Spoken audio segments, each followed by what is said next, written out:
digital scope is a powerful tool to use during the design and testing of a servo-controlled machine. This allows you to evaluate system performance, fine-tune motion and profile parameters, and perform debugging of complex issues. Delta's ASDAsoft software comes with a digital scope that provides 4 channels of real-time data at a rate of 8 kHz. We will demonstrate this today.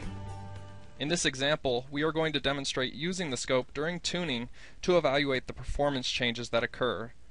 We will use the auto gain tuning window and the following parameters to generate our motion. Once running, we are ready to begin.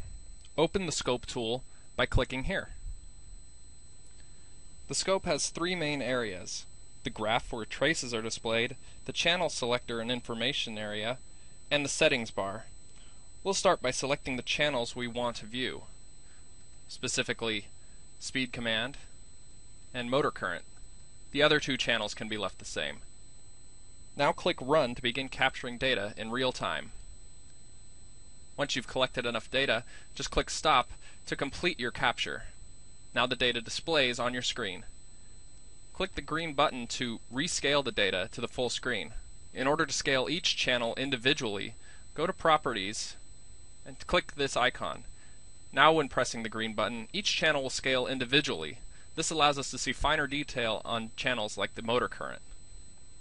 To zoom in on a specific section of data, just drag a zoom box over that area to display only that area of the graph. You can do this multiple times to zoom in on a specific area, and then use the return arrow here to return back to a previous screen. Drag the cursor over the graph in order to see the data updating on the bottom. Note the position error at this time. Now we will update the parameters using the auto gain tuning window and test the performance difference on the scope. Restart the motion and then access the scope and run again.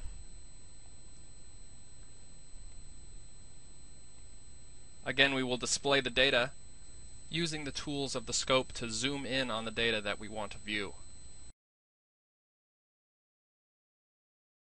Here we can see that the position error has greatly improved. Another useful scope tool is the trigger. A trigger on a scope allows you to stop capturing data automatically when a certain condition occurs.